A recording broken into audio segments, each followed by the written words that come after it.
Hello বন্ধুরা, আমি মাফি। প্রতিদিন নতুন নতুন রহস্যময় মাফিয়া, হ্যাকার আর অবহেলার গল্প পেতে আমাদের চ্যানেলটি সাবস্ক্রাইব করে পাশে থাকবেন। আজ থেকে তোমাকে এই এলাকার ইন্সপেক্টর হিসেবে নিয়োগ দেওয়া হলো। আশা করা যায় তুমি তোমার দায়িত্ব সঠিকভাবে পালন করবে এবং এই এলাকা থেকে সকল অপরাধমূলক কাজ দমন করবে। আমি চেষ্টা করব আমার সর্বোচ্চ দিয়ে, আমার জীবন দিয়ে হলেও আমি এই এলাকার সকল অপরাধীকে নির্মূল করার চেষ্টা করব। আমরা তোমার উপর বিশ্বাস করি। তোমার এতদিনের কাজ আমাদের অনেক ভালো লেগেছে। আমি তখন স্যারকে স্যালুট দিয়ে সেখান থেকে চলে আসলাম। আজ থেকে আমি হাবিলদার থেকে ইন্সপেক্টর পদে প্রমোশন পেয়েছি। আমি রিয়াদ, বাবা মায়ের একমাত্র ছেলে। বাবা একজন ডক্টর, মা কলেজের শিক্ষিকা। দুজনেই আমাকে অনেক কষ্ট করে বড় করেছেন। সেজন্য আমি চলে গেলাম পুলিশ স্টেশন থেকে বাবার সাথে দেখা করতে হসপিটালে। যেতেই বাবা আমাকে জড়িয়ে ধরে বললেন, আজ থেকে আমার ছেলে ইন্সপেক্টর হয়ে গেছে। আমার যে কি আনন্দ লাগছে আমি বলে বোঝাতে পারবো না বাবা তোমাকে। বাবা, তুমি শুধু আমার জন্য দোয়া করো, আমি যেন আমার কাজটা সঠিকভাবে পালন করতে পারি। আমাকে যে দায়িত্ব দেওয়া হয়েছে আমি যেন সেই দায়িত্ব সঠিকভাবে পালন করতে পারি। আমার জন্য শুধু এই দোয়াটাই করবে। আমি বিশ্বাস করি আমার ছেলে সঠিকভাবে তার দায়িত্ব পালন করবে। তুমি তোমার মায়ের সাথে গিয়ে দেখা করো। তোমার মা এই কথাটা শুনলে কতটা খুশি হবে তুমি বুঝতে পারছো? আমি তখন বাবাকে সালাম করে সেখান থেকে চলে আসলাম। আজকে আমার আনন্দের সীমা রইল না। এখন আমি মায়ের সাথে দেখা করতে কলেজে চলে গেলাম। মা তখন আমাকে দেখে দৌড়ে এসে জড়িয়ে ধরলেন। আমি তখন মাকে জড়িয়ে ধরলাম। আম্মু, আজ আমি হয়ে গেছি এই এলাকার একজন পুলিশ ইন্সপেক্টর। তুমি আমার জন্য দোয়া করবে, আমি যেন আমার দায়িত্ব সঠিকভাবে পালন করতে পারি। তোমরা আমাকে যে শিক্ষা দিয়েছো সেই শিক্ষা যেন আমি সঠিকভাবে মানুষের কাজে লাগাতে পারি। মা তখন আমার গালে কপালে চুমু দিয়ে আমার মাথায় হাত বুলিয়ে দিয়ে বললেন, আমার ছেলের কাজ সম্পর্কে আমার ধারণা আছে। সে কতটা সৎ এবং কতটা ভালো নিষ্ঠাবান একজন পুলিশ অফিসার সেটা আমি খুব ভালো করেই জানি। তুমি যেভাবে আগে তোমার কাজ চালিয়ে গেছো, এখন আরো বড় দায়িত্ব এসেছে, আরো সঠিকভাবে তুমি তোমার কাজ করবে। আমি তখন বাবা মায়ের সবার সাথে দেখা করে বাড়িতে ফিরে গেলাম। আজকে আমার কোনো কাজ নেই। কালকে থেকে আমার নতুন দায়িত্ব শুরু হবে। বিকালে যখন মা বাবা বাসায় ফিরে আসলেন তখন আমার বাড়িতে উৎসবের আমেজ চলে আসলো। সবাই আমাকে নিয়ে অনেক কথা বলতেছে। আমার চাচা চাচি সবাই আমাকে অনেক ভালোবাসেন। সবার সাথে আড্ডা আর গল্প গুজবে চলে গেল একটা দিন। পরের দিন সকালে উঠেই আমি নতুন দায়িত্ব পালনের জন্য চলে গেলাম পুলিশ স্টেশনে। সেখানে গিয়ে ওসি সাহেব আমার সামনে এসে বললেন, রিয়াদ, তোমার কাজ সম্পর্কে আমার ধারণা আছে। তুমি অনেক ভালো একজন পুলিশ অফিসার। আজ থেকে তোমার দায়িত্ব বড় হয়েছে। আজ থেকে তুমি অনেক বড় একটা দায়িত্ব পেয়েছো। তুমি তোমার কাজ সঠিকভাবে করবে। তোমাকে আমি ফাইলগুলো বুঝিয়ে দিচ্ছি। ওকে স্যার, আমি ওসি সাহেবের আন্ডারে কাজ করব। ওনার আন্ডারে আমার কাজ করার অভিজ্ঞতা অনেক পুরনো। ওনার সাথে আমার অনেক ভালো একটা সম্পর্ক। উনি আমাকে নিজের ছেলের মতন দেখেন। উনি একজন পুরনো পুলিশ অফিসার, অনেক ভালো একজন পুলিশ অফিসার, সেটা আমরা সবাই জানি। উনি তখন একটা ফাইল আমার দিকে এগিয়ে দিয়ে বললেন, এই এলাকায় অপরাধমূলক কাজ বলতে একটা কাজই হচ্ছে এখানে অনেক বেশি মাদক ব্যবসা হয়। ছোট ছোট ছেলে মেয়েরা মাদকে আসক্ত হয়ে পড়ছে। হ্যাঁ স্যার, এই বিষয়টা আমিও শুনেছি। এই বিষয়টা নিয়ে আমাদের কাজ করতে হবে। যে করেই হোক আমাদেরকে যুব সমাজকে মাদকের হাত থেকে বাঁচাতে হবে। মাদকের কারণে একটা ভয়ঙ্কর পরিস্থিতি তৈরি করেছে আমাদের এই এলাকায়। এই কাজটা যদি তুমি সঠিকভাবে করতে পারো তাহলে পুলিশ ডিপার্টমেন্ট তোমার নাম আরও উজ্জ্বল হবে। আমি চাই তুমি যেন আমার থেকেও আরও অনেক উপরে স্থানে যেতে পারো। হ্যাঁ স্যার, এই জন্যই আমি কালকে রাতে একটা প্ল্যান সাজিয়েছি। আমি সিদ্ধান্ত নিয়েছি রাতের বেলা আমি এই এলাকাতে টহল দেব আমার ডিপার্টমেন্টের সকল পুলিশ অফিসারদেরকে নিয়ে।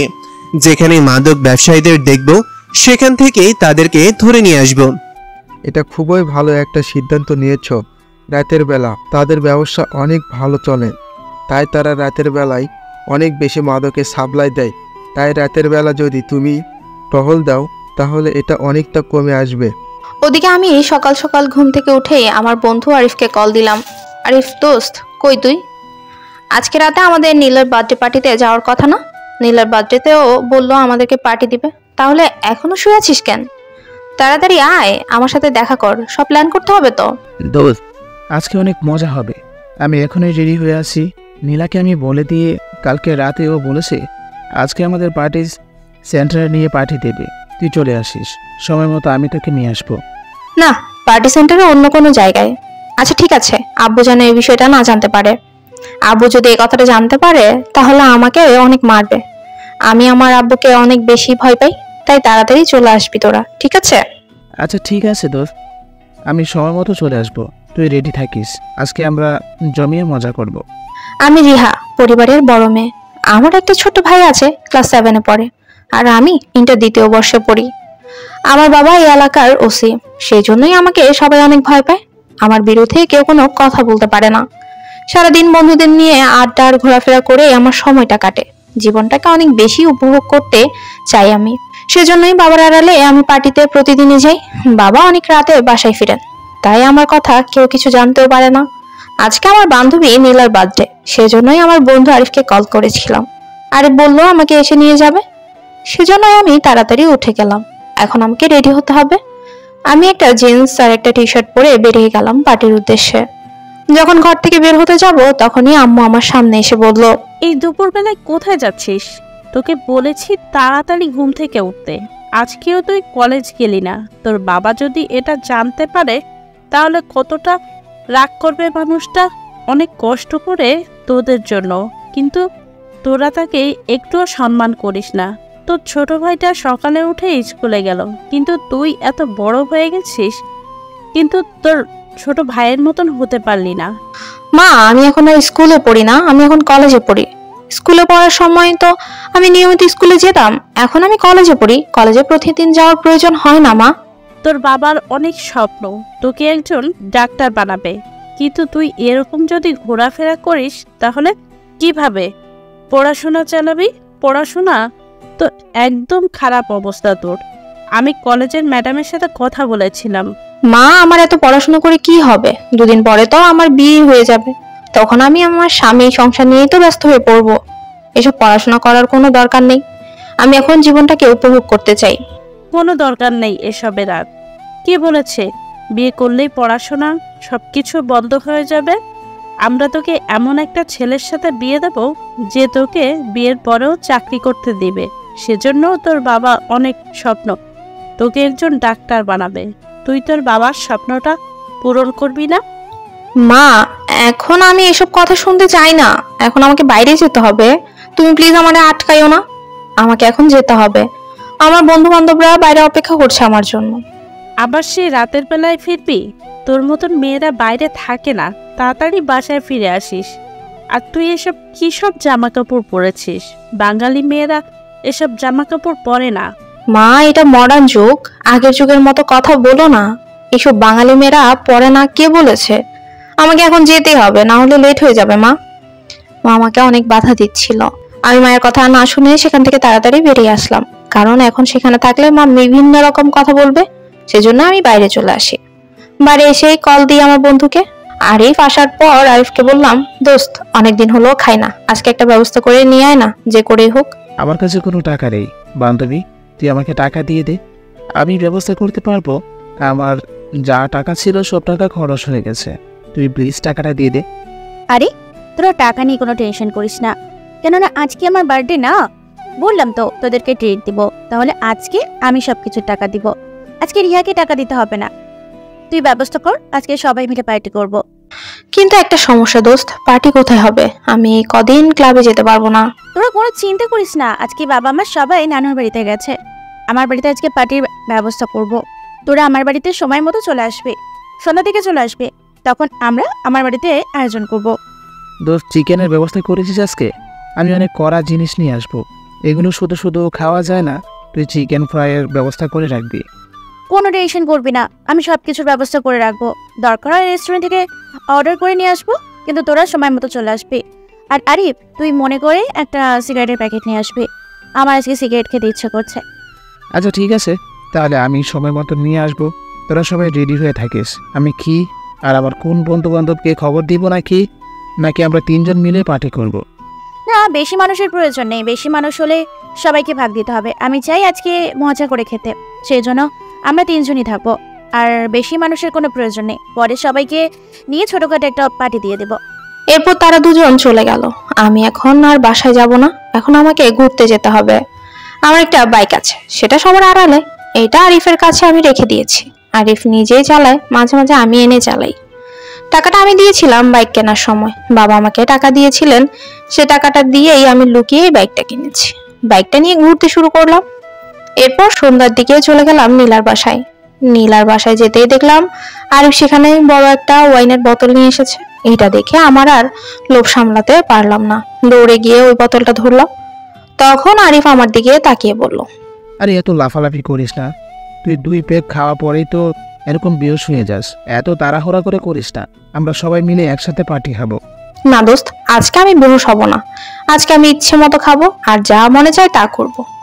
একটু পরেই তারা সবাই গ্লাস নিয়ে আসলো, সবাই মিলে পার্টি করতে শুরু করলাম। আমি একটু বেশি আজকে খেয়ে ফেলেছি, সেই জন্যই মাথা ঠিক ছিল না। পার্টি শেষে যখন আমি বাসায় যাব, তখন দেখতে পেলাম নীলা একদিকে পড়ে আছে, আরেকদিকে আরিফ। আস্তে আস্তে বাড়ির বাইরে চলে যাচ্ছি। আমি তখন বাইকটা নিয়ে যাব, কিন্তু বাইক নিয়ে যাওয়ার মতো সাহস আমার ছিল না। কিন্তু এখন তো বাইকটা ফেলে রেখে যাওয়া যাবে না, সেজন্য বাইকটা নিয়ে চলতে শুরু করলাম। কিন্তু সামনের দিকটা কেমন যেন অন্ধকার মনে হচ্ছে, লাইটের আলোতেও চোখে অন্ধকার দেখছিলাম। মনে মনে নিজেকে গালি দিচ্ছিলাম, কেন এত বেশি খেলাম। আমি আমার কয়েকজন অফিসারকে নিয়ে টহল দিতে শুরু করেছি। আজকে থেকেই আমি পুরো দমে কাজে লেগে পড়েছি, কারণ যে করেই হোক মাদক নির্মূল করতে হবে। কারণ মাদক একটা ভয়ঙ্কর সমস্যা আমাদের এই এলাকায়। ছোট্ট ছোট্ট মেয়েরা, ছেলেরা মাদকে আসক্ত হয়ে পড়েছে। তাদেরকে এই জায়গা থেকে বের করে আনতে হবে, না হলে আমাদের পরবর্তী প্রজন্ম একদম ধ্বংস হয়ে যাবে। আমি গাড়ি ড্রাইভ করছিলাম, হঠাৎ করে সামনে দেখতে পেলাম একটা বাইক এদিকে আসছে। বাইকটা একবার রাস্তার এপাশে আর একবার ওপাশে যাচ্ছে। ড্রাইভার মনে হয় পাগলের মতন বাইক চালাচ্ছে।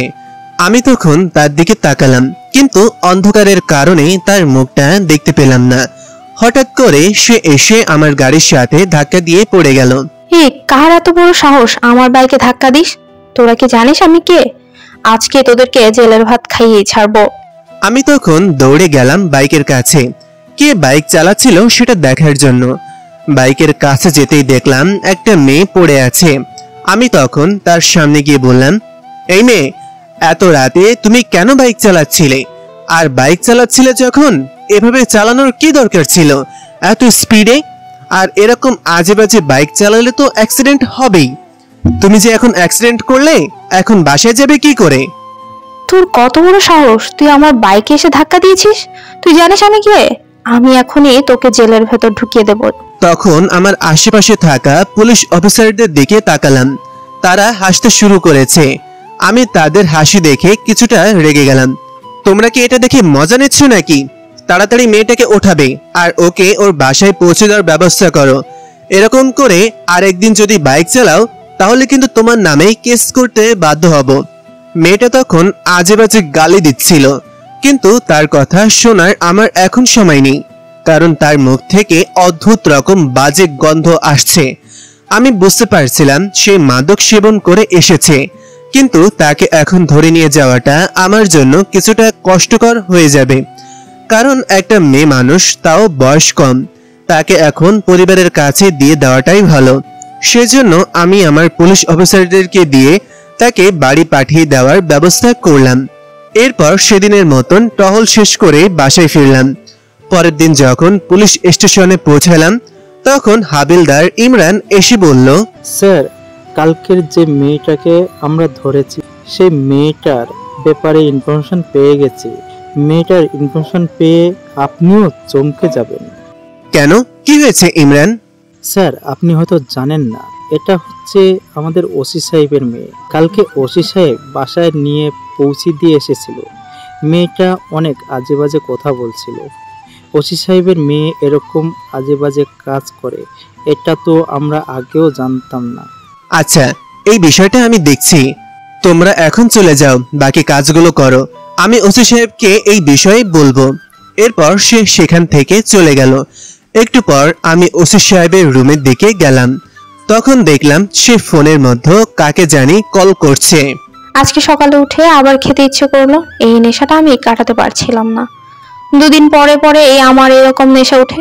আমি সেই সময় বিয়ার না খেলে আমার মাথা নষ্ট হয়ে যায়, কিন্তু পকেটে একটা টাকাও নেই। বন্ধু বান্ধবকে বলবো, তাদের কাছেও টাকা নেই। সেজন্য প্ল্যান করলাম বাবার কাছ থেকে টাকা নিব। কিন্তু বাবার কাছ থেকে কি বলে টাকা নিব, সেজন্য আমি বাবাকে কল করলাম। এরপর যা ইচ্ছে বলে দিব। বাবা কল ধরতেই আমি বললাম, বাবা আজকে আমার কলেজে কিছু নোট কিনতে হবে, আমার কিছু টাকার প্রয়োজন, তুমি তাড়াতাড়ি আমাকে টাকা পাঠাও, না হলে আমি নোট কিনতে পারবো না। আমার বন্ধু বান্ধব সবাই আমার থেকে এগিয়ে যাচ্ছে পড়াশোনায়। আমি যদি ঠিকমতো পড়াশোনা না করি তাহলে তোমার স্বপ্ন কিভাবে পূরণ করব? বাবা তখন আমার কথা শুনে মুচকি হাসলেন। এরপর আমাকে বললেন, আমার অনেক স্বপ্ন মা, তোকে একজন ডাক্তার বানাবো। আমি মরার আগে তোকে যেন ডাক্তার হিসেবে দেখতে পারি, এটাই আমার একমাত্র ইচ্ছা। তুই কোনো চিন্তা করবি না, আমি এখনই তোর অ্যাকাউন্টে টাকা পাঠিয়ে দিচ্ছি, তুই গিয়ে নোটগুলো কিনে নিস। এরপর আমি ফোনটা রেখে দিলাম। কি যে আনন্দ লাগছে, আজকে আবার খেতে পারবো। আসলে বাবাকে যখনই পড়াশোনার জন্য টাকার কথা বলি তখনই বাবা আমায় নিঃসন্দেহে টাকা দিয়ে দেয়। বাবা অনেক বেশি ভালোবাসে আমাকে, সেজন্য এই সুযোগ ব্যবহার করে আমি টাকা নিই অনেক বাবার কাছ থেকে। স্যার তখন কার সাথে জানি কথা বলছিলেন। আমি তখন ভেতরে ঢুকলাম।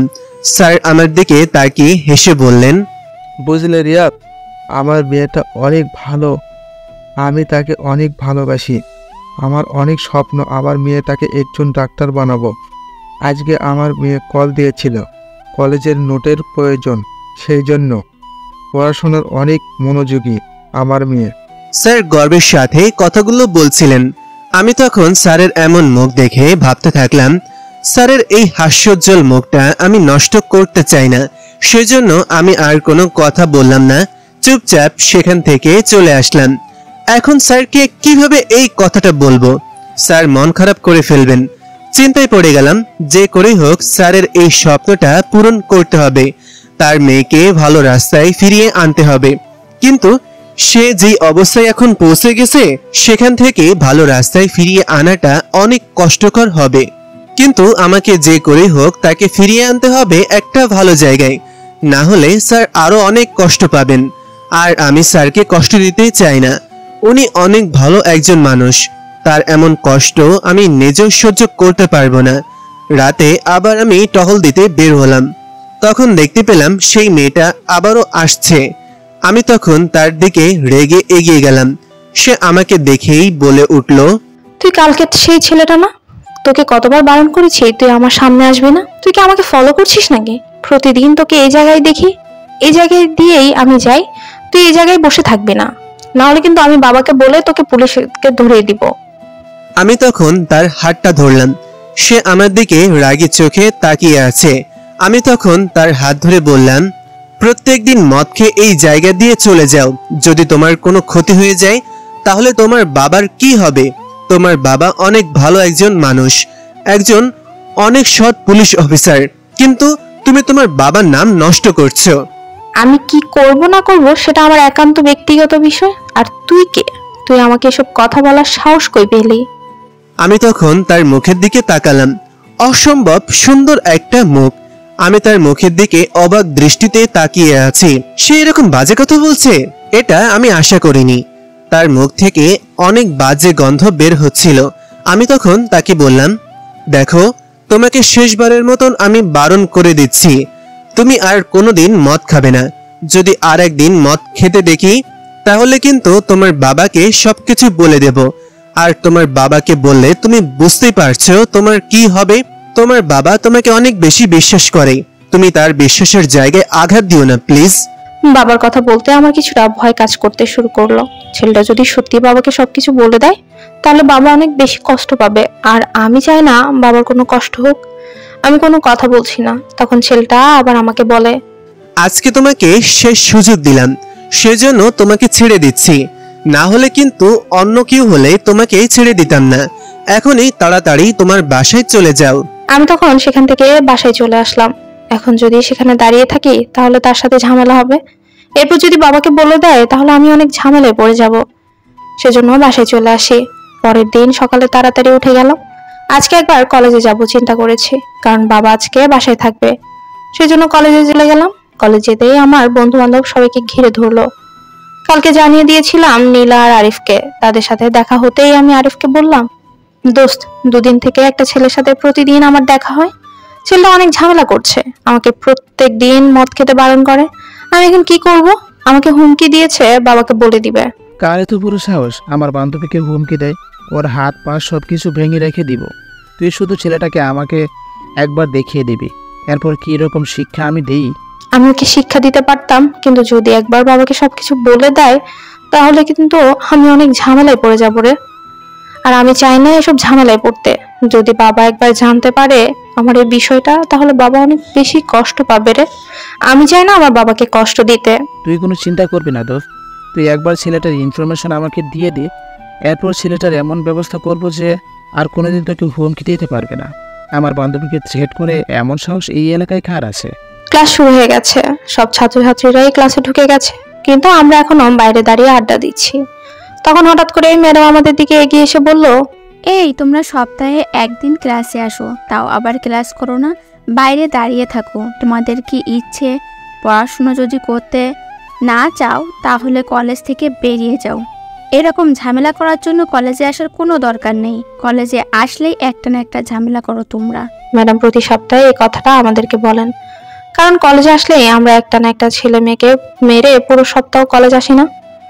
আমি তখন ম্যাডামের দিকে তাকিয়ে বললাম, ম্যাডাম আপনার কাজ হচ্ছে ক্লাস নেওয়া, ক্লাসে না আসলে সেটা তার ব্যক্তিগত বিষয়।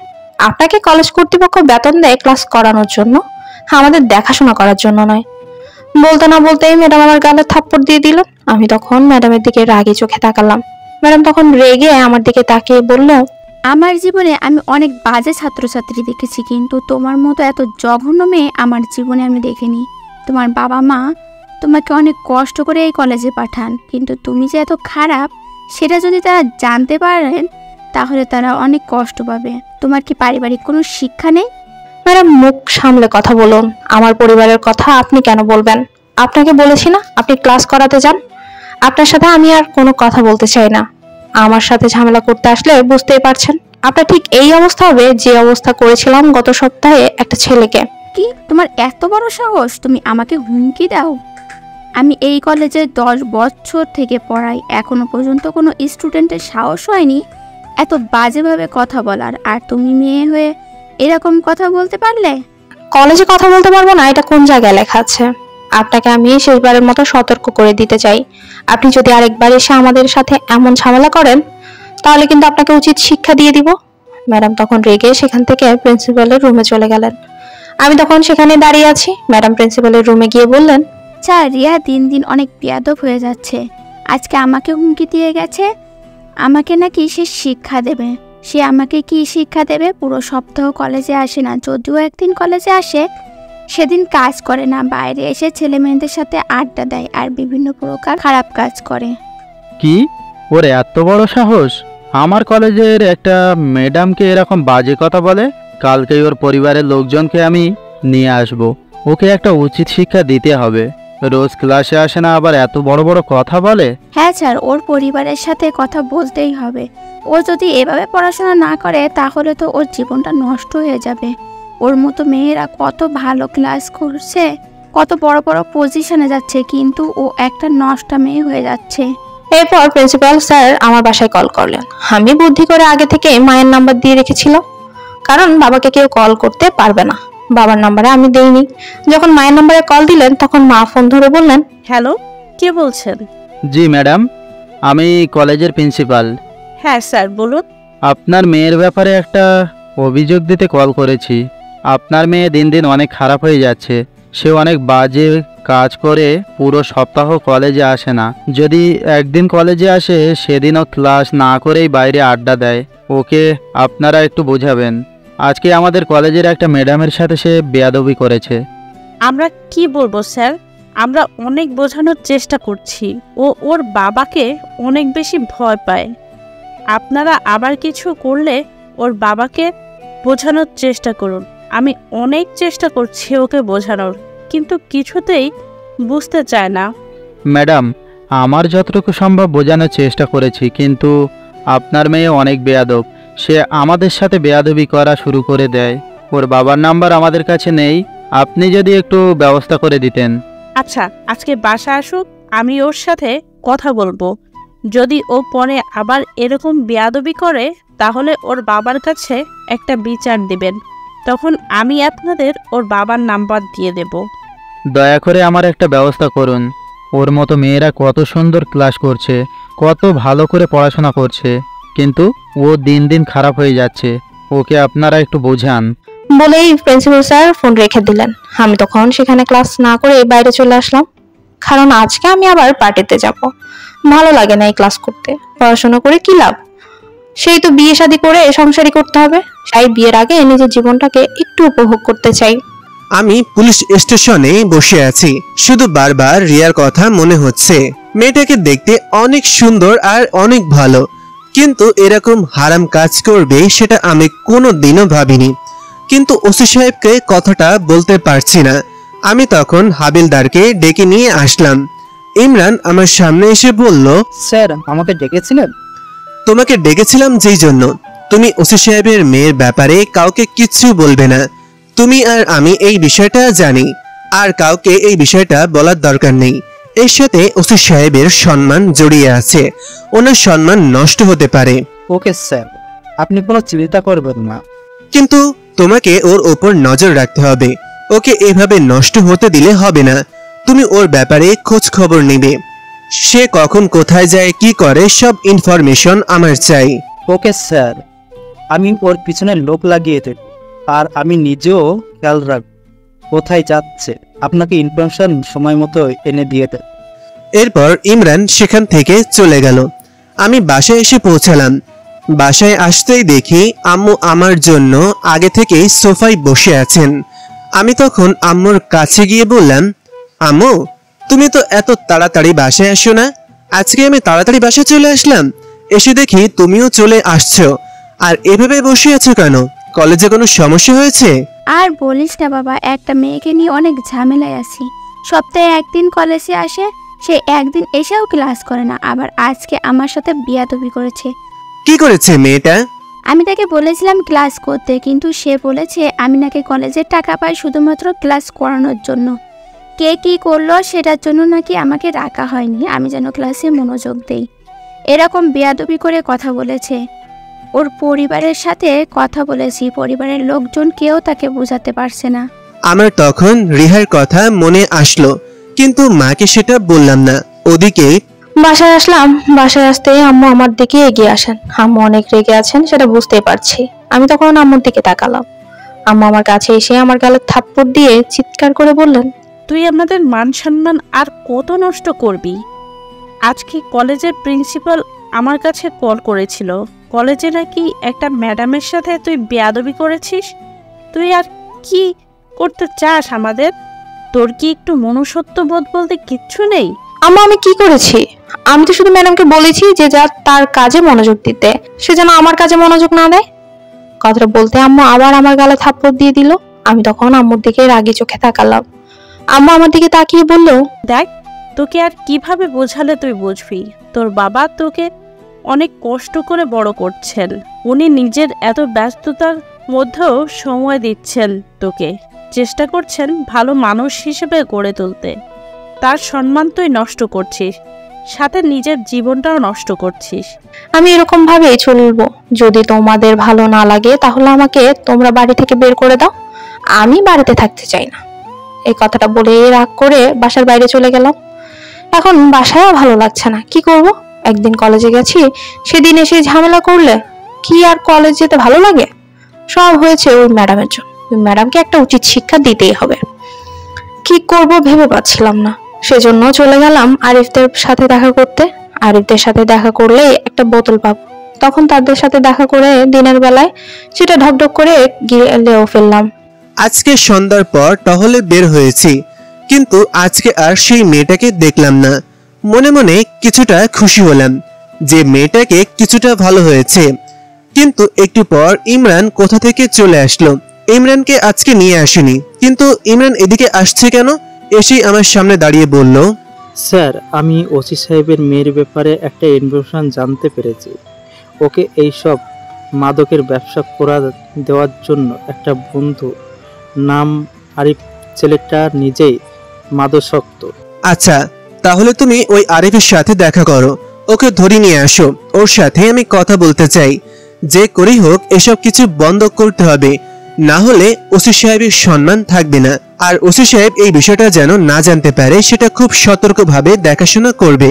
ঠিক আছে স্যার, আমি ওই ছেলেটাকে ধরে নিয়ে আসার ব্যবস্থা করছি। ছেলেটা বিভিন্ন জায়গা থেকে মাদক সাপ্লাই করে। আগে তুমি আরিফকে ধরে নিয়ে আসো। আরিফ কোথা থেকে মাদক নিয়ে আসে সেটা আরিফের কাছ থেকেই জানতে পারবো, এরপর শিক্ষা দেব। এরপর ইমরান চলে গেল। পরের দিন সকাল হতেই তাকে ইমরান ধরে নিয়ে আসলো। আমি তখন তার সাথে বাইরে গিয়ে দেখা করলাম, কারণ পুলিশ স্টেশনে আনলেই ওসি সাহেব জানতে চাইবেন তার অপরাধের বিষয়ে। আমি তখন তার সাথে বাইরে দেখা করলাম। আমি তখন আরিফের গলা চেপে ধরলাম। তোর কত বড় সাহস, তুই এলাকার মেয়েদের মাদক এনে দিস? ছোট ছোট মেয়েদেরকে তোর ফাঁদে ফেলে তাদের জীবন নষ্ট করছিস? কি বলছেন স্যার? আমি একজন স্টুডেন্ট, আমি পড়াশোনা করি, আমি এসব কাজ কেন করতে যাব? কে আপনাকে ইনফরমেশন দিয়েছে? যে আপনাকে ইনফরমেশন দিয়েছে সে আপনাকে ভুল ইনফরমেশন দিয়েছে। আমি এসব বিষয়ে কিছু জানি না। আর আমি কেন মাদক সাপ্লাই করব? আপনারা এসব বাজে কথা বন্ধ করুন। ছেলেটার কথা শুনে মাথায় রাগ চেপে বসলো।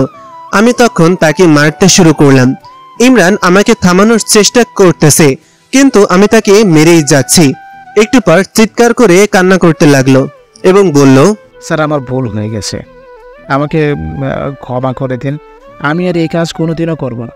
আমি আর কোনোদিন মাদক নিয়ে আসবো না, প্লিজ আমাকে ছেড়ে দিন। তোর কত বড় সাহস, তুই ওসি সাহেবের মেয়েকে পর্যন্ত তোর ফাঁদে ফেলেছিস? ওকে তুই কোথা থেকে মাদক এনে দিস? তোকে কে মাদক সাপ্লাই করে আমাকে নাম বল তার, না হলে কিন্তু তোকে এখানেই মেরে ফেলবো। স্যার, আমি রাজীবের কাছ থেকে মাদক নিয়ে আসি। রাজীব এই এলাকায় মাদক দিয়ে যায়। আমি আমার বন্ধু বান্ধবের সবার কাছ থেকে টাকা ম্যানেজ করে তাদের কাছ থেকে মদ নিয়ে আসি, এরপর সেগুলো তাদেরকে দেই এবং আমি নিজেও খাই। আরেকদিন যদি ওসি সাহেবের মেয়েকে তুই মদ এনে দিস তাহলে কিন্তু তোকে খুন করে ফেলবো। আর তুই আমাকে ওই রাজীবের নাম্বার দে। ওই রাজীবকে কোথায় গেলে পাবো সেটা আমাকে বল। স্যার, রাজীবকে কোথায় পাওয়া যাবে সেটা আমি জানি না, তবে রাজীবের নাম্বার দিতে পারি। আপনারা ওকে বলে দিন, ও নিয়ে আসবে যদি দরকার হয়। ছেলেটা বলে কি আমি নাকি মাদক নিয়ে আসবো। আমি তখন তার গলা চেপে ধরে মারতে শুরু করলাম। এর কিছুক্ষণ পর তাকে ছেড়ে দিলাম, কারণ তাকে যদি এখন ধরে রাখি তাহলে রাজীবের খোঁজ পাবো না। সেই জন্য আমি রাজীবকে কল দিলাম। রাজীব ভাই, আমি এই নাম্বারটা একটা জায়গায় পেয়েছি, আপনি আমাকে একটু এনে দিতে পারবেন? কি সব বাজে কথা বলছিস? আমি কি এনে দিব তোকে? আমি জানি ভাই তুমি এসব এনে দিতে পারবে। আসলে আমার একটা বন্ধুর বার্থডে পার্টি, সেজন্য আমরা একটু খেতে চেয়েছিলাম। যদি একটু ব্যবস্থা করে দিতে পারো, আমি কথা দিচ্ছি তোমার মূল্যের চেয়ে আমি বেশি দাম দেব। কত দিতে পারবি? আপনি কত চান? প্রতি বোতল 30,000। ভাই, আপনি যদি আমাকে 10 বোতল এনে দিতে পারেন তাহলে আমি প্রতি বোতলে 40,000 করে দেব। তবুও যেন ভালো জিনিস এনে দিতে পারেন সেটা দেখবেন। আমার কাছে সব ভালো মাল বিদেশি আছে, তুই কোনো চিন্তা করবি না। কোথায় দেখা করতে চাস সেটা বলবি। আর এরকম হঠাৎ করে ফোন দিয়ে এরকম কোনো কথা বলবি না, কারণ আমার আশেপাশে মানুষ থাকে, এসব কথা রাতের বেলাতে বলতে হয়। আসলে অনেক দরকার ছিল, সেজন্য কল করে ফেলেছি। পরের বার থেকে রাতের বেলা কল করব। এখন আমাকে আজকের ভেতরে ব্যবস্থা করে দিন রাত 9টায়। ঠিক আছে, আমার স্টকে অনেক বিদেশি মাল আছে, সবগুলো তোকে দিয়ে দেব, কিন্তু কথা যেন ঠিক থাকে। আমি একটা টাকাও বাকিতে মাল বেচবো না, আমার সব টাকা কিন্তু নগদ দিতে হবে। আরে ভাই, আপনি টাকা নিয়ে টেনশন করবেন না, এটা আমার বন্ধু দিবে, ওর পার্টিতে এটা ব্যবস্থা করব।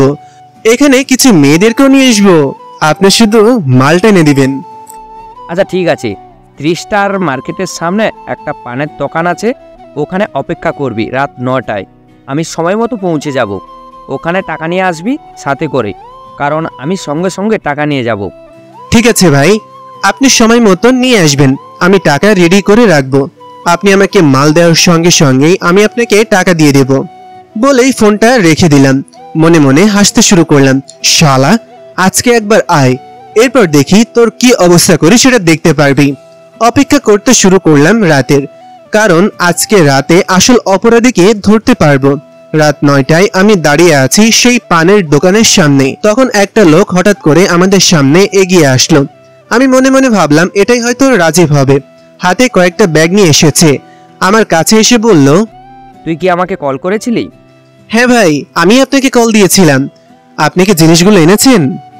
হ্যাঁ, আমি জিনিসগুলো নিয়ে এসেছি, কিন্তু আগে টাকা দিতে হবে, কারণ টাকা না দিলে কোনো মাল পাবি না। আমার হাতে আছে, দেখে নিতে পারিস, সবগুলো টাটকা। আমি তখন তার হাতের দিকে তাকালাম। ব্যাগের মধ্যে অনেকগুলো বিদেশি মদের বোতল। আমি আমার পকেট থেকে টাকার বদলে বন্দুক বের করে তার মাথায় ধরলাম। সে আমার দিকে তাকিয়ে হতভম্ব হয়ে জিজ্ঞাসা করলো, এই কে তুই? আমি তোর বাপ, পুলিশ ইন্সপেক্টর রিয়াদ। এলাকার মাদকের ব্যবসা করিস তাই না? আজকে তোর এমন অবস্থা করব, আর কোনোদিন মাদকের ব্যবসা করতে পারবি না। প্লিজ আমাকে ছেড়ে দিন, আমি আর কোনোদিন এরকম কোনো কাজ করব না। এটা যদি আমার বস জানতে পারে তাহলে আমাকে মেরে ফেলবে। আমি ধরা পড়ে গেছি, এই কথাটা যেন কেউ জানতে না পারে। প্লিজ আমাকে ছেড়ে দিন স্যার, আপনার যত টাকা প্রয়োজন হয় আমি দিব। শুয়ারের বাচ্চা, আমাকে ঘুষ দেওয়ার চেষ্টা করছিস তাই না? তোকে আজ এমন অবস্থা করব যে তুই আর জীবনে মাথা তুলে দাঁড়াতে পারবি না। সরি স্যার, আমার ভুল হয়ে গেছে, আমি আর কোনোদিন এরকম কোনো কাজ করব না। প্লিজ আজকের মতো আমাকে ছেড়ে দিন, আর কোনোদিন এরকম কোনো কাজ করব না। তোকে ছেড়ে দিব তাই না? এলাকার যখন ছোট ছোট মেয়েগুলোকে, ছেলেগুলোকে মাদকের নেশায় ফেলে দিয়েছিলি, তখন তাদের জন্য একটু মায়া হয়নি? এখন তোকে আমি ছেড়ে দিব? চল আমার সাথে। বলেই টানতে টানতে ওকে নিয়ে গেলাম। জেলে ঢুকে তাকে জিজ্ঞাসাবাদ করতে শুরু করলাম, কিন্তু সে তার বসের নাম বলছে না। আমি তখন তাকে মারতে শুরু করলাম। একের পর এক আঘাত করছি তার শরীরে। তখন সে চিৎকার করে বলল, আমার বসের নাম আমি নিজেও জানি না, আমি আমার বসকে কোনোদিনও দেখিনি, তাই প্লিজ আমাকে আর মারবেন না। আসলে আমি এগুলো বিভিন্ন সেলারের কাছ থেকে কিনে নিয়ে আসি। আমার মতো অনেক সেলার আছে যারা অনেক বড় বড় টাকার মাল আনে, তাদের কাছ থেকে আমি কিনে আনি, এরপর এগুলো একটু বেশি দামে বিক্রি করি। তাহলে তোদের সেই সেলারের সবগুলো ফটো আমার কাছে পাঠিয়ে দে, আর তাদের নাম্বার দে। ওদের কোথায় গেলে পাবো সেটা আমাকে বলে দে। সবাইকে আমি ধরতে চাই। এই এলাকায় একজনও মাদক ব্যবসা করতে পারবে না। ওদিকে আমি বসে আছি আমাদের আড্ডার জায়গায়। ওখানে একটু পর আরিফ চলে আসলো। আরিফকে দেখে আমি বুঝতে পারলাম তার মন আজকে খারাপ। আমি তখন জিজ্ঞেস করলাম, কি ব্যাপার আরিফ, কি হয়েছে? এভাবে মন খারাপ করে দাঁড়িয়ে আছিস? বুঝলাম না কিছুই। আর বলিস না দোস্ত, আজকে একটা পুলিশ অফিসার এসে আমাকে ধরে নিয়ে যায়। এরপর আমাকে অনেক মেরেছে।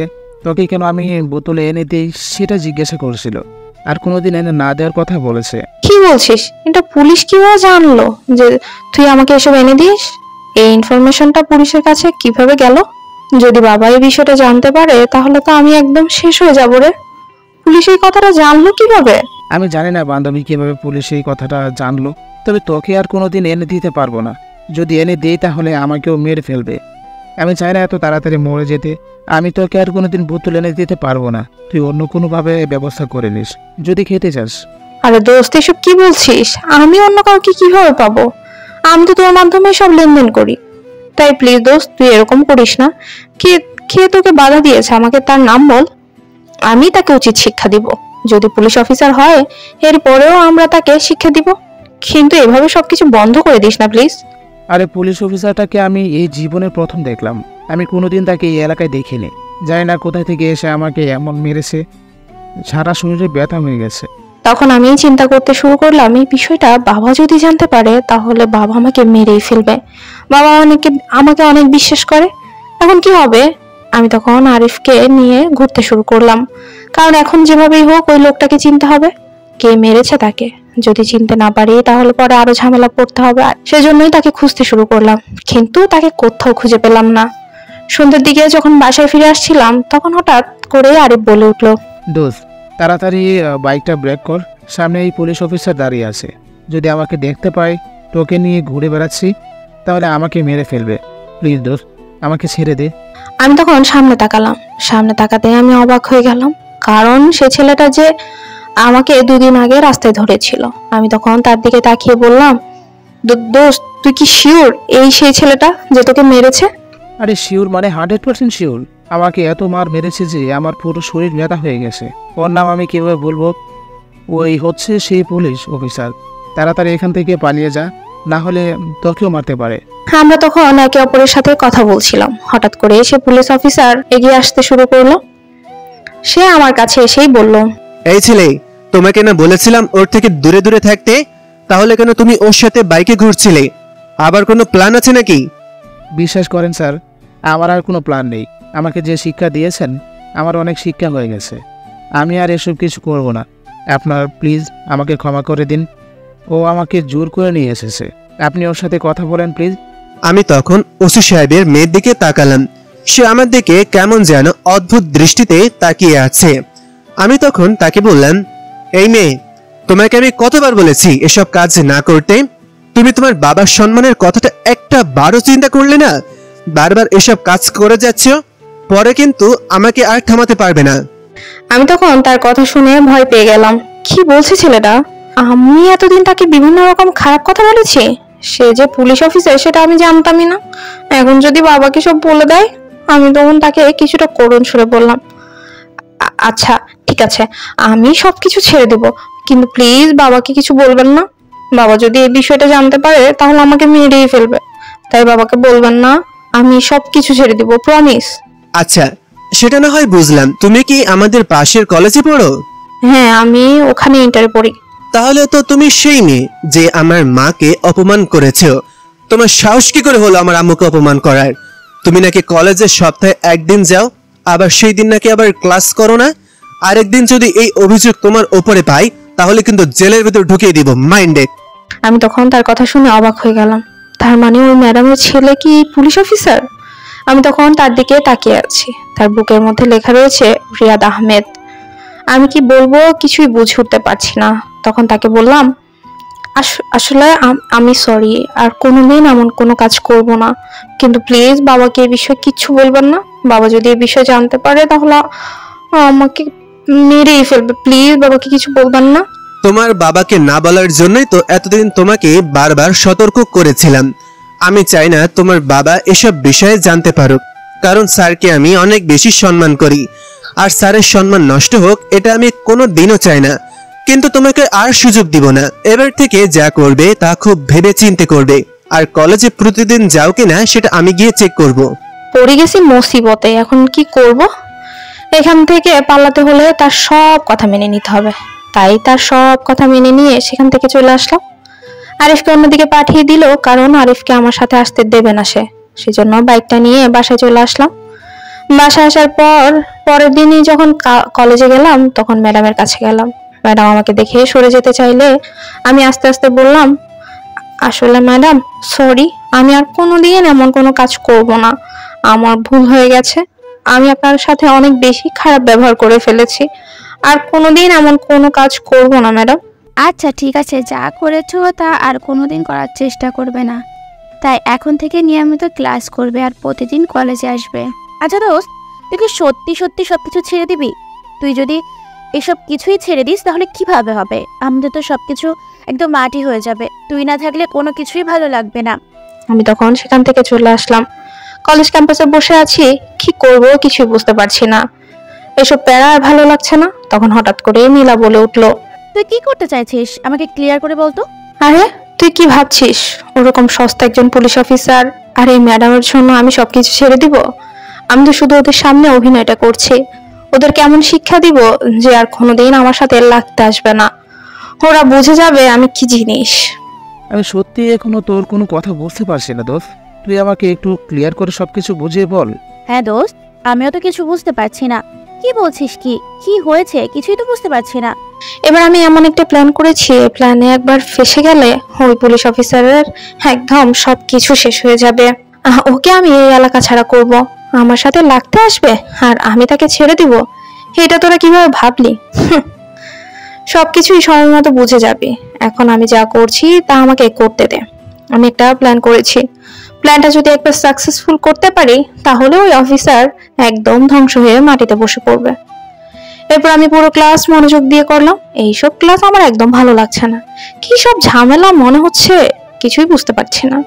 আসলে কলেজে এতদিন আসিনি, সেজন্যই পড়াশোনা একদম গোল্লাই গেছে। কিছুই জানি না, তাই ক্লাস করতেও ভালো লাগছে না। ক্লাস করে যখন বাইরে চলে আসলাম তখন দেখলাম সেই পুলিশ অফিসার আমার দিকেই তাকিয়ে আছে। আমি তার এসব দেখে মুচকি হাসলাম। সে আমার দিকে তাকিয়ে কিরকম যেন একটা অঙ্গভঙ্গি করলো। আমি এই দিক দিয়ে যাচ্ছিলাম, ভাবছিলাম দেখি ওসি সাহেবের মেয়ে কলেজে আসছে কিনা, এটা একবার দেখা যায়, সেজন্য সেখানে দাঁড়ালাম। কলেজ ছুটির সময় হয়ে এসে গেছে। যখন সে কলেজ থেকে বের হলো তাকে অনেক সুন্দর লাগছিল। সে আমার দিকে তাকিয়ে মুচকি হাসলো। তার হাসি দেখে তো আমি একদম ফিদা হয়ে গেলাম।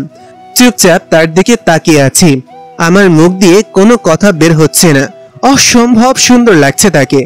তখন সে হঠাৎ করে আমার দিকে তাকিয়ে হাসলো। আমি আরো বেশি দুর্বল হয়ে গেলাম তার প্রতি। সত্যি বলতে তাকে প্রথম যেদিন দেখেছিলাম সেই দিনই তার প্রতি দুর্বল হয়ে পড়েছি। এখন কি করব আর কি বলবো কিছুই বুঝে উঠতে পারছি না। আমার এমন তাকানো দেখে সে আমার দিকে এগিয়ে আসলো। আমি সেই জায়গায় লোহার মতন দাঁড়িয়ে আছি।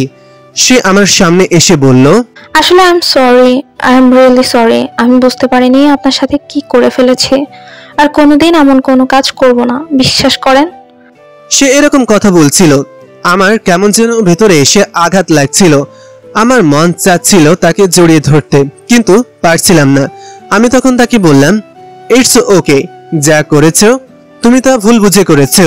আর কোনোদিন এরকম কোনো কাজ করার চেষ্টা করবে না, কারণ এটা খুব জঘন্য একটা কাজ। তোমার বাবার সম্মান এই এলাকাতে অনেক বেশি, তুমি তোমার বাবার সম্মানটা নষ্ট হতে দিও না প্লিজ। আচ্ছা পুলিশ স্যার, আপনার নাম্বারটা কি দেওয়া যাবে? আমার নাম্বার দিয়ে আবার কি করবে? তাহলে আমি তো ভালো পথে ফিরে এসেছি। এখন যদি আমাকে কেউ বিরক্ত করার চেষ্টা করে তাহলে আপনাকে জানিয়ে দেব। আমি আর নিজে নিজে কিছু করতে যাব না, আপনাকেই সবকিছু জানিয়ে দিব, আপনি গিয়ে শাস্তি দিয়ে দিবেন। আমি তখন কিছু না বলে তাকে নাম্বার দিয়ে সেখান থেকে চলে আসলাম। আজকে তার ব্যবহার কেমন যেন অদ্ভুত লাগছিল। তার ব্যবহার আমাকে তার প্রতি টানছিল, কিন্তু এখানে দাঁড়ালে আমি তার প্রতি আরো দুর্বল হয়ে যাব। সেই জন্য সেখানে আর এক মুহূর্ত না দাঁড়িয়ে অফিসে চলে আসলাম। সেখানে এসে একটা মুহূর্তের জন্য তাকে ভুলতে পারছি না, শুধু তার কথা মনে হচ্ছে। আমি তার কথা ভেবে ভেবেই মুচকি হাসলাম, আর তার মুখটা স্বপ্নে দেখছিলাম। আমি পুলিশ অফিসারের কাছ থেকে নাম্বারটা নিয়ে শয়তানি একটা হাসি দিয়ে বাসায় ফিরলাম, কারণ এখন সে পুলিশ অফিসার বুঝতে পারবে আমি কি জিনিস। ওকে এমন শিক্ষা দিব যে আর কোনোদিন আমার সাথে লাগবে না। আমি বাসায় এসে আম্মুর কাছে গেলাম। আম্মু আজকে অনেক খুশি, কারণ আমি কলেজে গেছি। আর যেদিন আমি কলেজ যাই, গিয়ে নিয়মিত ক্লাস করি, সেদিন আম্মু অনেক খুশি হয়। আমি আম্মুর কাছে গিয়েও সরি বললাম। আম্মু তখন আমাকে জড়িয়ে ধরলো। তুই আমাদের একমাত্র মেয়ে, তোকে নিয়ে আমাদের অনেক বেশি স্বপ্ন। আমরা তোকে কোনোদিন হারাতে পারবো না। তুই যে নেশায় আসক্ত হয়ে পড়েছিস সেটা তোর বাবা জানতে পারলে তোকে মেরে ফেলবে, আমাকেও সাথে মারবে। আর তোর জীবনটা নষ্ট হলে কি হবে বল? আমি আর কোনোদিন এমন কিছু করব না মা, তোমাকে আজকে কথা দিলাম। আর কোনোদিন যদি এমন কোনো কাজ করি তাহলে তুমি আমাকে বলবে। আমি তখন আম্মুর কাছ থেকে বিদায় নিয়ে সেখান থেকে চলে আসলাম। নিজের রুমে এসে চিন্তা করতে লাগলাম যে করে হোক পুলিশ অফিসারকে আমার প্রতি দুর্বল করতেই হবে। সেজন্য এই সন্ধ্যের অপেক্ষা করতে লাগলাম, কারণ সন্ধ্যের দিকে তার ডিউটি শেষ হয়ে যাবে। সন্ধ্যের দিকে যখন ডিউটি শেষ হলো, আমি তখন সেই অফিসারকে কল দিলাম। হ্যালো, আসসালামু আলাইকুম, কে বলছেন? হ্যালো, আমি রিহা। কোন রিহা? আরে ভুলে গেছেন, আমি হচ্ছি ওসি সাহেবের মেয়ে রিহা। আপনার কাছ থেকে যে নাম্বার নিয়েছিলাম, ভাবলাম আপনাকে একটা কল করি। ও হ্যাঁ, তা এই সময় কেন কল করেছো?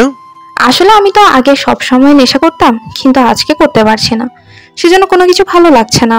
তাই ভাবলাম আপনাকে একটু কল করি সময় কাটাইতে। কিছুতেই সময় যাচ্ছিল না, তাই। আমি তখন তার কথা শুনে খুশি হয়ে গেলাম। সে ভালো পথে ফিরে আসতে চাইছে, এটা আমার জন্য অনেক বড় একটা সুসংবাদ। সেজন্য আমি তার সাথে কথা বলতে শুরু করলাম। আজকে তার নামটাও জানা হয়ে গেল, তার নামটাও তার মতন মিষ্টি। আমি শুধু এদিক সেদিক তাকাচ্ছিলাম আর তার সাথে কথা বলছিলাম, অনেক ভালো লাগছিল। তার মিষ্টি কণ্ঠে আমি মুগ্ধ হয়ে গিয়েছিলাম। তখন হঠাৎ করে মনে হলো তার তো এখন পড়াশোনা করার সময়, সে আমাকে কল করে সময় কাটাতে চাইছে। আমি তখন তাকে বললাম, কি ব্যাপার, এখনো তোমার পড়াশোনা করার টাইম? সন্ধ্যার পর তো সবাই পড়তে বসে, যাও তাড়াতাড়ি পড়তে বসো। কালকে যে পড়াগুলো দিয়েছে সেইগুলো ঠিক মতন করো। আসলে আমি কলেজের ক্লাসে বসেছিলাম, কিন্তু কিছুই বুঝতে পারিনি, তাই পড়াশোনা কি দিয়েছে কিছুই জানি না। আমি তখন তার কথা শুনে মনে হচ্ছিল তাকে একটা থাপ্পড় দিয়ে আসি, কিন্তু এখন তাকে থাপ্পড় দিতে পারবো না। সেজন্য আমি তাকে ওয়েট করতে বলে আম্মুর কাছে কল দিলাম। আমি সব ক্লাসের তো আর পড়া জমা করতে পারবো না, কিন্তু আম্মুরটা তো জমা করে দিতে পারবো। আমি তখন আম্মুকে কল করে বললাম, আম্মু তুমি আজকে কলেজে কি পড়া দিয়েছো? আম্মু মনে হয় আমার কথা শুনে অনেক অবাক হয়েছেন, সেজন্য আমাকে বললেন, কি ব্যাপার, তোর আবার কলেজে পড়ার ইচ্ছে হয়েছে নাকি? তুই আমাকে জিজ্ঞেস করছিস কলেজে কি পড়া দিয়েছি? আচ্ছা আম্মু, এসব কথা পরে হবে, আমি সবকিছু তোমাকে পরে বলবো। এখন বলো কি পড়া দিয়েছো? এরপর আম্মুর কাছ থেকে পড়াগুলো নিয়ে ওকে বলে দিতে শুরু করলাম। ও মনে হয় একটু মনে কষ্ট পেল এই বিষয়টা নিয়ে, কিন্তু এখন সে পড়াশোনা করবে, সেজন্য আমি আর কোনো ঝামেলা করলাম না। তার সাথে এখন কথা বলে সময় কাটাতে চাই না, সেজন্য তাকে পড়াগুলো দিয়ে আমি ফোনটা রেখে দিলাম। তার প্রতি কিছুটা দুর্বল হয়ে পড়েছি আমি সেটা নিজেই বুঝতে পারছি, কিন্তু কিভাবে কি হয়ে গেল আমি নিজেও জানি না। আমি সত্যি দুর্বল হয়ে পড়েছি। কোথায় ভাবলাম একটু কথা বলে ওকে দুর্বল করব, কিন্তু সে আমাকে পড়ার কথা বলে দিল। কিন্তু এখন তার কথা মতো চলতে হবে, কারণ তাকে আমার প্রতি আকর্ষিত করতে হবে, এরপর তাকে আসল আঘাতটা করব। সেজন্য আমি তার কথা মেনে নিয়ে পড়তে বসে গেলাম এবং পরের দিন সকালে আবার কলেজ গেলাম। এটা দেখে আমার বন্ধু বান্ধব সবাই আমাকে নিয়ে হাসাহাসি করছে, সবাই আমাকে নিয়ে অনেক চিন্তায় পড়ে গেছে। আমি শুধু সময়ের অপেক্ষায় ছিলাম কখন তাকে আসল আঘাতটা করব। আমি প্রতিদিনই খেয়াল করি রিহা প্রতিদিন কলেজে যায়, আমার সাথে মাঝে মাঝে দেখা হয়, অনেক ভালো করে কথা বলে। আমি অনেক বেশি খুশি হয়েছি যে মেয়েটা ভালো হয়ে গেছে। ওদিকে আমি খুঁজতে শুরু করলাম, একের পর এক মাদক সাপ্লায়ারকে ধরে বের করছি, কিন্তু কেউ আসল অপরাধীর নাম বলতে চাইছে না। আসল অপরাধী কে সেটা আমি এখনো জানতে পারলাম না। ওইদিকে আজকে বিকালে হঠাৎ করে যখন বের হলাম, তখন দেখতে পেলাম রিহা মন মরা হয়ে বসে আছে একটা ছোট্টখাট্ট দেয়ালের উপরে। আমি তখন তার পাশে গিয়ে বসলাম। সে আমার দিকে তাকিয়ে জোরপূর্বক কিছুটা হেসে বলল, আমার কিছুই ভালো লাগছে না, চলেন আমরা একটু ঘুরেই আসি। আমি তখন তাকে কি বলবো, আমার এখন ডিউটি শেষ, আজকে ডিউটি তাড়াতাড়ি শেষ করে একটু বাড়িতে যাব ভেবেছিলাম, কিন্তু হঠাৎ করে সে এরকম আবদার করলো, আমি আর না করতে পারলাম না, তাই রাজি হয়ে গেলাম। এরপর দুইজন ঘুরতে বের হয়েছি। হঠাৎ করে সে আমার হাতটা ধরলো, আমি কিছুই বুঝতে পারলাম না। আমিও কিছুটা শিহরিত হয়ে ওর সাথে হাঁটা শুরু করলাম। একটা নদীর ধারে ঘুরতে গেলাম। নদীর আশেপাশে অনেক ছোটখাটো নৌকা। তখন সে হঠাৎ করে আবদার করে বসলো, আমার অনেক ইচ্ছে করছে নৌকাতে উঠতে, চলেন না আমাকে নিয়ে নৌকায় ঘুরাবেন। আমি আসলে সাঁতার জানি না, আপনি সাথে থাকলে একটু সাহস পেতাম। ঠিক আছে চলো। আমি তখন একটা নৌকা ডাক দিলাম, নৌকাতে উঠে পড়লাম দুইজন। নৌকাতে ওঠার পর নৌকা চলতে শুরু করলো। সে দুহাত মিলে আকাশের দিকে তাকিয়ে আছে। অদ্ভুত অনুভূতি হচ্ছে আমার তার পাশে বসার কারণে। আমার ইচ্ছা করছিল তাকে জড়িয়ে ধরে বলে দিতে যে আমি তোমার প্রতি আকর্ষিত হয়ে গেছি, আমি তোমার প্রেমে দুর্বল হয়ে গেছি, আমি তোমাকে অনেক ভালোবাসি। কিন্তু সে কি মনে করবে সেটা চিন্তা করছিলাম। হঠাৎ করে সে আমাকে বলল, আচ্ছা আপনার কি আমাকে নিয়ে কোনো ফিলিংস হয়? আমি তার কথা শুনে স্তব্ধ হয়ে গেলাম। কি জবাব দেব তাকে? সত্যি বলতে তাকে নিয়ে আমার কি ফিলিংস হয় সেটা আমি নিজেও জানি না। বারবার শুধু তাকেই দেখতে ইচ্ছা করে।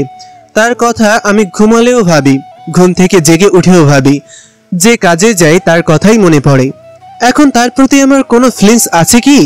আমি কি বলবো? শেষ পর্যন্ত তাকে বললাম, তোমাকে নিয়ে আমার কি ফিলিংস হয় সেটা আমিও জানি না, তবে আমার শুধু এতটুকুই মনে হয় যে তোমাকে ছাড়া আমি বাঁচতে পারবো না। তোমাকে আমি সব সময় দেখি, স্বপ্ন দেখি, বাস্তবেও দেখি। কি করব? আমার তো কিছুই বলার নেই, আমি আমার ভাষা হারিয়ে ফেলেছি। আমি তখন পুলিশ অফিসার রিয়াদের কথায় মনে মনে হাসলাম। সে আমার প্রতি দুর্বল হয়ে গেছে সেটা আমি বুঝতে পেরে গেছি, কিন্তু আমারও যে তাকে নিয়ে এখন ফিলিংস হওয়া শুরু হয়েছে, কিন্তু আমি আমার ফিলিংসকে পাত্তা দিলাম না। অনেক ভালো লাগছিল তার সাথে ঘুরতে, কিন্তু আমি চাই তাকে একদম ধ্বংস করে দিতে। সে আমার সুন্দর সাজানো জীবনটাকে তছনছ করে দিয়েছে, তাকে আমি শান্তিতে থাকতে দিব? আমি তখন বললাম, সত্যি বলতে আপনাকে নিয়েও আমার অনেক বেশি ফিলিংস হয়।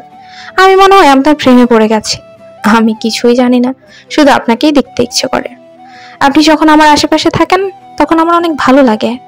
আপনি চলে গেলে এখানে যেন মনটা খারাপ হয়ে যায়। এর মানে কি? এর মানে কি সেটা কি আপনি বুঝতে পারছেন না? আমি আপনার প্রেমে পড়ে গেছি, আমি মনে হয় আপনাকে ভালোবাসি। আমি তখন তার কথা শুনে তার দিকে কিছুক্ষণ তাকিয়ে থাকলাম। আমার মনে যে কি আনন্দ কাজ করছে আমি কাউকে বলে বোঝাতে পারবো না। আমার সবকিছু যেন কিছুক্ষণের জন্য থমকে দাঁড়িয়ে আছে। আমি তাকে কি বলবো এখন? আমিও যে তাকে প্রচন্ড ভালোবেসে ফেলেছি। আমি মনে মনে ভাবলাম এই হচ্ছে সুযোগ তাকে প্রপোজ করার। আমি তখন নৌকার মধ্যেই তাকে বললাম, রিহা, আমি তোমাকে ভালোবাসি। তোমাকে ছাড়া আমি বাঁচতে পারবো না। তোমাকে আমি কতটা ভালোবাসি সেটা আমি ভাষায় প্রকাশ করতে পারবো না। আমি শুধু এটাই বলতে পারি যে তোমাকে এক মুহূর্ত না দেখলে আমার ভালো লাগে না। তুমি যখন আমার সামনে না থাকো তখন আমি আড়াল থেকে তোমাকে দেখি, স্বপ্নেও তোমাকে দেখি। এখন তুমি যদি রাজি থাকো তাহলে। হঠাৎ করে দেখি সে আমাকে জড়িয়ে ধরলো। আমার পুরো শরীরে যেন কেমন একটা অদ্ভুত শিহরণ কাজ করলো। আমিও তাকে জড়িয়ে ধরলাম। তখন সে আমাকে বলল, আমি আপনার সাথে অনেক খারাপ ব্যবহার করেছি, আমাকে ক্ষমা করে দিবেন। আমি আপনাকে ভালোবেসে ফেলেছি। আপনার এই ভালো ব্যবহার আর সবকিছু দেখে আমি আপনাতে মুগ্ধ হয়ে গেছি। কি করবো এখন বলেন? আমি তখন তাকে জড়িয়ে ধরে অনেকক্ষণ বসে রইলাম। অনেক ভালো লাগছিল। মনে হচ্ছিল এই পথ যেন শেষ না হয়। কিন্তু শেষ হয়ে গেল নৌকা ওপারে চলে গেল। ওপারে পৌঁছেতেই আমরা দুজন নেমে গেলাম। শরৎকাল, আশেপাশে কাশফুলের অনেক বাগান। আমি তখন হাতে করে এক গুচ্ছ কাশফুল নিয়ে আসলাম, তার হাতে দিলাম। সে সেগুলোর দিকে তাকিয়ে হাসছিল। আমি তার এই হাসি যেন ফুলের চেয়েও আরো সুন্দর। আমি তখন তার দিকে অবাক দৃষ্টিতে তাকিয়ে আছি। তখন সে আমার সামনে এসে হাত নাড়াতে নাড়াতে বলল, কি ব্যাপার এভাবে তাকিয়ে আছেন যে? আমার লজ্জা হয় না বুঝি? আপনি এভাবে আমার দিকে তাকিয়ে আছেন, আমার অনেক লজ্জা লাগছে। আমি জানি না কেন যেন তোমার দিকে তাকাতে আমার অনেক বেশি ভালো লাগে। ইচ্ছা করে সারা জীবন তোমার দিকে এই একই ভাবেই তাকিয়ে থাকি। হয়েছে, আর ঢং করতে হবে না। এখন আমাকে বাসায় ফিরে যেতে হবে। আপনার আম্মু যদি একবার জানতে পারে এই বিষয়টা তাহলে আমাকে মেরে ফেলবে। বলেছে যে কালকে ক্লাস টেস্ট আছে, সব পড়া মনোযোগ দিয়ে পড়ে যেতে। আমি তখন তার কথা শুনে মুচকি হেসে তাকে নিয়ে আবারও নৌকায় উঠে পড়লাম। সন্ধ্যা নামতে শুরু করেছে। নদীর কুল ভেসে নেমে পড়া বিকেলের সূর্যটা দেখতে অসম্ভব সুন্দর লাগছে। এসব দেখতে দেখতে পাড়ে এসে পৌঁছালাম। তাকে বাসায় পৌঁছে দিয়ে আমি নিজের বাসায় চলে গেলাম। তখন হঠাৎ করে আম্মু বলল, কি ব্যাপারে এই কয়েকদিন থেকে দেখছি আমার ছাত্রীর সাথে খুব মেলামেশা হয়েছে, তাকে গোপনে দেখতে যাও, সেই খবরটাও তো আমি পাই। আমি তখন আম্মুর কথা শুনে অনেক লজ্জা পেলাম। আম্মুকে কি বলবো? আম্মু আমার দিকে এমন করে তাকে কথাটা বলেছিলেন। আমি ফিরিয়ে তাকে কিছু বলতে যাব সেই ভাষাটাও আমার ছিল না। আমি তখন আম্মুর দিকে তাকিয়ে আছি। আম্মু এসে আমার মাথায় হাত বুলিয়ে দিয়ে বললেন, কোনো চিন্তা করো না বাবা, যদি মেয়েটা রাজি থাকে আর মেয়েটা যদি আবার ভালো পথে ফিরে আসে, আস্তে আস্তে ভালো হয়ে যাচ্ছে মেয়েটা, যদি সঠিক মতো চলে তাহলে আমি আমার ঘরের বউ করে তোমার কাছে নিয়ে আসব। কোনো চিন্তা করো না। আমি তখন লজ্জা পেয়ে সেখান থেকে চলে গেলাম। বরাবরই আমি আমার বাবা মায়ের সাথে কিছুটা লজ্জা নিয়ে কথা বলি, কারণ তাদের সাথে আমি অতটাও ফ্রি নই। সেজন্য আমি আমার রুমে এসে তার কথা চিন্তা করতে থাকলাম। চোখ বন্ধ করলেই তাকে দেখছিলাম। আমি বাসায় ফিরে আসলাম। আজকে পুলিশ অফিসারের সাথে ঘুরে মনটা হালকা হয়ে গেছে। কিন্তু কেন যেন আমার বারবার ইচ্ছে করছে তাকে কষ্ট না দিতে, কিন্তু তাকে আমাকে কষ্ট দিতেই হবে। হঠাৎ করে আমার বান্ধবী নীলা কল দিল। হ্যাঁ নীলা, বল। দোস্ত, তুই কি করতে যাচ্ছিস? আজকে 2 থেকে 3 সপ্তাহ হলো তুই কোনো পার্টিতে আসিস না, কিচ্ছু করিস না, সবসময় পড়াশোনা করিস। আর এসব ভালো মানুষই কোন দিক থেকে শিখলি? আরে দোস্ত, তুই এসব নিয়ে চিন্তা করিস না। আমি খুব তাড়াতাড়ি তোদের মধ্যে ফিরে আসবো। আমি একটা প্ল্যান করেছি, সেই প্ল্যান মতো কাজ করতে চাই। আমাদের শুধু এইসব বুঝিয়ে তুমি যে পুলিশ অফিসারের সাথে ঘুরে বেড়াচ্ছ সেটা আমরা ভালো করেই দেখতে পাচ্ছি। নাকি পুলিশ অফিসারের প্রেমে পড়ে গেলে? আরে তুই কি বলছিস? ওই লোকটার প্রেমে পড়বো আমি? অসম্ভব। ও আমার জীবনটাকে তছনছ করে দিয়েছে। ওর জীবন যদি আমি ধ্বংস না করতে পারি তাহলে আমার নাম রিহানা। আমি একটা প্ল্যান সাজিয়েছি। তাহলে তোকে এই প্ল্যানটা বলছি। আমি তোকে যেভাবে বলছি ঠিক সেভাবে কাজগুলো করবি। আচ্ছা ঠিক আছে, তুই যেভাবে বলবি সেভাবে করব। তোর বুদ্ধিটা আমি বুঝতে পেরেছি। এখন এই পুলিশ অফিসার কিছুতেই আর বেঁচে ফিরতে পারবে না। ওর জীবন একদম ধ্বংস হয়ে যাবে। ও চাকরি নিয়ে টানাটানি পড়ে যাবে। এরপর দেখবো আমাদেরকে কিভাবে আটকায় এইসব কাজ থেকে। এরপর আমরা 2 বান্ধবী মিলে হাসতে শুরু করলাম। আমরা যে প্ল্যান করেছি এই প্ল্যান যদি একবার সঠিকভাবে সাকসেসফুল হয় তাহলে পুলিশ অফিসারের চাকরি চলে যাবে। এরপরে এই এলাকায় কেউ আমাকে বাধা দিতে পারবে না। আমি একাই এই এলাকায় ঘুরে বেড়াবো, কোনো চিন্তা থাকবে না আমার। সেজন্যই আমি মনে মনে অনেক খুশি হলাম। একটু পর তাকে কলও করলাম। সে কল ধরতেই বলে উঠলাম, আচ্ছা আপনাকে একটা কথা বলি, আমার কথাটা রাখবেন প্লিজ। কি কথা বলো? আসলে আমার বান্ধবী নীলার বার্থডে আগামী শুক্রবার। আপনি যদি রাজি থাকেন তাহলে আমরা দুজন মিলে সে বার্থডে পার্টিতে যাব। সত্যি বলছি, ওখানে কোনো খারাপ কাজ হবে না, শুধু আমরা কেক কাটাবো আর কিছুই না।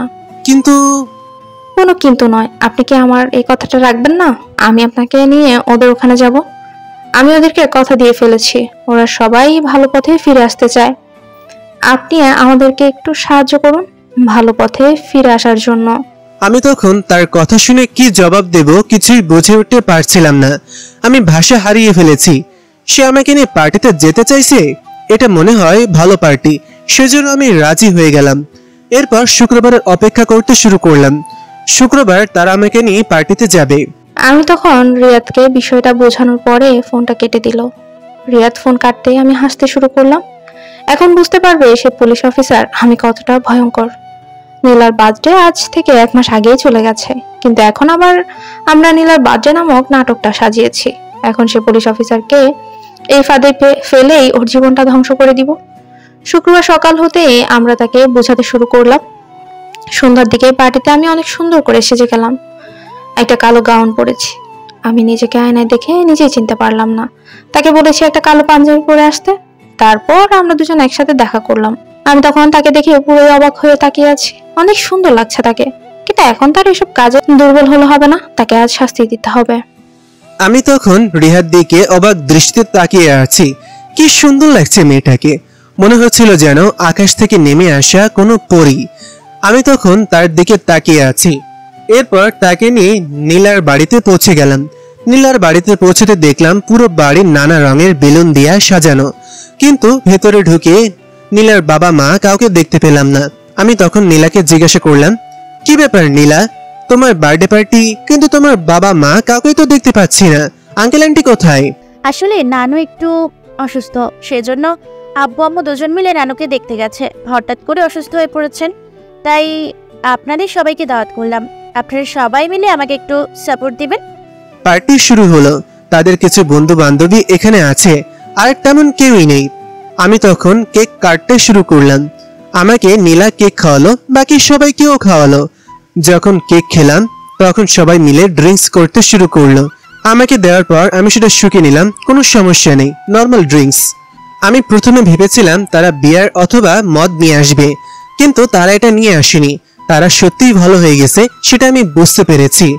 আমি যখনই ড্রিঙ্কসটা খেলাম হঠাৎ করে আমার মাথা ঘুরতে শুরু করলো। আমি মাথায় হাত দিয়ে জায়গায় বসে পড়লাম। আমার চোখের সামনে আমি সবাইকে হাসতে দেখছিলাম, কিন্তু যখন চোখ খুললাম তখন হঠাৎ করে ঠাস করে আমার গালে কেউ একটা চড় দিল। আমি তখন সামনে তাকিয়ে দেখি ওসি সাহেব আমার সামনে দাঁড়িয়ে আছেন। আমি তখন স্যারকে জিজ্ঞাসা করলাম, স্যার আপনি এখানে? আমার কথা শুনে স্যার আরো বেশি রেগে গেলেন, আমাকে আরো কয়েকটা থাপ্পড় দিলেন। আমি তখন স্যারের এসব কর্মকাণ্ডে আরো কিছু বুঝতেই পারছিলাম না। হঠাৎ স্যার আমার গলা চিপে ধরে বলতে শুরু করলেন, তোকে আমি এত বেশি বিশ্বাস করতাম, তুই আমার সাথে এত বড় একটা বেইমানি কিভাবে করতে পারলি? আমি তোকে বিশ্বাস করে এই এলাকার দায়িত্ব দিয়েছিলাম, কিন্তু তুই আমার মেয়ের সাথে এত বড় খারাপ কাজ করার চেষ্টা করেছিস। আজকে যদি ওর বন্ধু বান্ধব না থাকতো তাহলে তুই আমার মেয়েটার জীবন নষ্ট করে দিতি। আমি তখন তার কথার রহস্য কিছুই বুঝতে পারছিলাম না। আমি আশেপাশে তাকালাম, হঠাৎ করে দেখলাম পাশে রিহা বসে কান্না করছে। তার জামা কাপড়ের অনেক অংশ ছিঁড়ে গিয়েছে, কিভাবে সেগুলো আমি বুঝতে পারছিলাম না। আমি তখন বেহুশ হয়ে পড়েছিলাম। তার মানে কি তারা এসব প্ল্যান করেছে? আমি তখন স্যারকে বললাম, স্যার প্লিজ বিশ্বাস করেন, আমি এসবের কিছুই জানি না। আমাকে বার্থডে পার্টির কথা বলে এখানে নিয়ে এসেছিল, এরপর কি হলো আমি কিছুই বুঝতে পারিনি। কেক কাটার পর আমাকে একটা ড্রিঙ্কস দিয়েছিল খাওয়ার জন্য, আমি সেটা খাওয়ার পর বেহুশ হয়ে গিয়েছিলাম, আর কিছুই জানি না। আমাকে বোঝানোর চেষ্টা করছিস, তোকে এমন শিক্ষা দেব আর কোনোদিন কোনো কাজ করতে পারবি না। আমি আজকেই কমিশনার সাহেবের কাছে তোর নামে অভিযোগ জানাবো।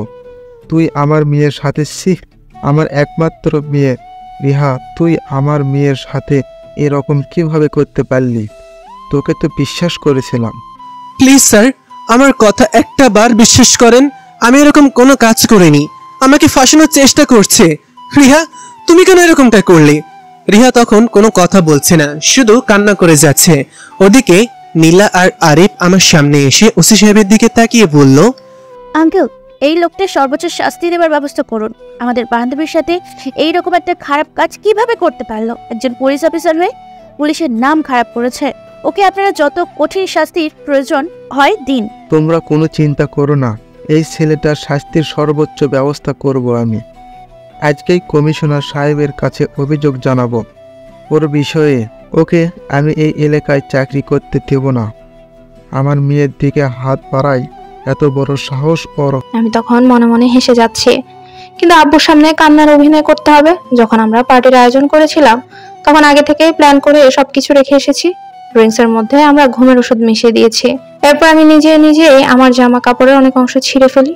এরপর একটা রুমের মধ্যে তাকে তুলে এনে বেডে শুয়ে দিই এবং আমার উপরে হাত দিয়ে রাখতে বলি।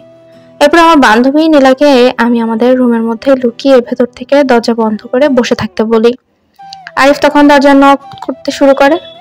যখন কেউ দরজা খুলছিল না তখন সে আমার বাবাকে কল করে। বাবা তখন তাড়াতাড়ি চলে আসে।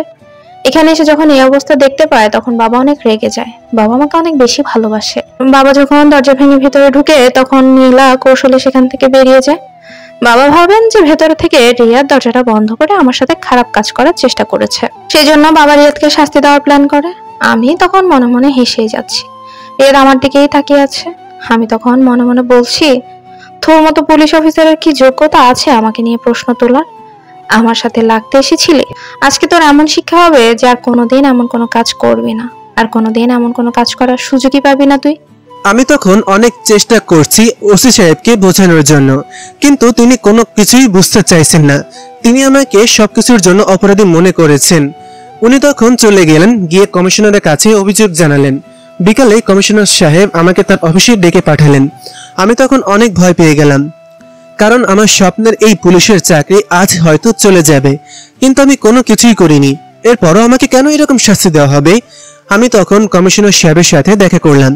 কমিশনার সাহেব আমাকে বললেন, রিয়াদ, তোমার কাজের প্রশংসা আমরা সব দিনই করি। তুমি অনেক ভালো একজন অফিসার ছিলে এবং এখনও আছো। তুমি ভালো করেই কাজ করছিলে, কিন্তু তুমি এরকম একটা জঘন্য চরিত্রহীনের মতো কাজ করবে এটা আমি কোনোদিন ভাবতে পারিনি। স্যার প্লিজ বিশ্বাস করুন, আমাকে এসব ফাঁসানো হয়েছে।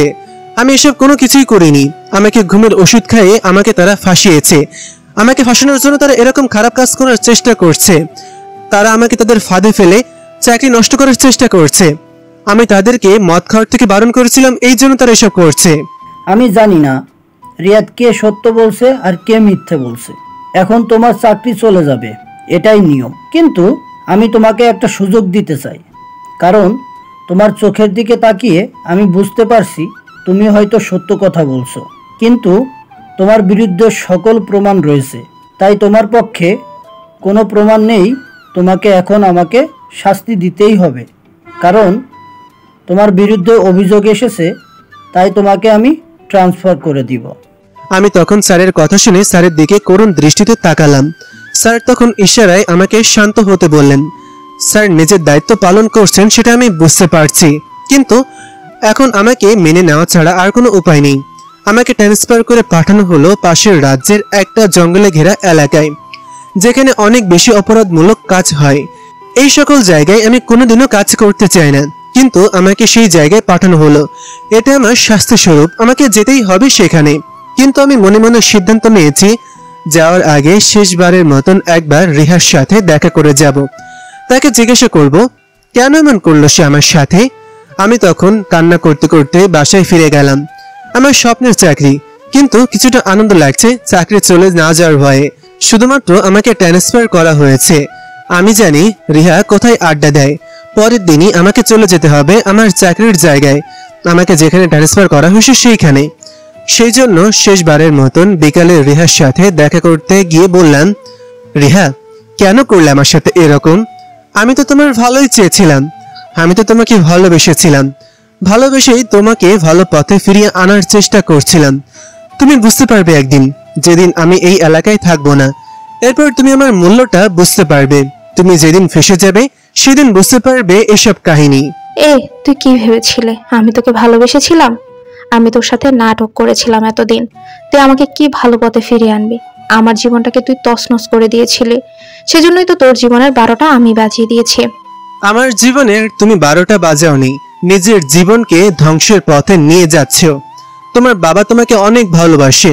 আমি চলে যাচ্ছি, তবু তোমার বাবাকে কিছুই বলবো না, কারণ আমার মধ্যে মনুষ্যত্ব বোধ আছে। আমি চাই তুমি আবার ভালো পথে ফিরে আসো।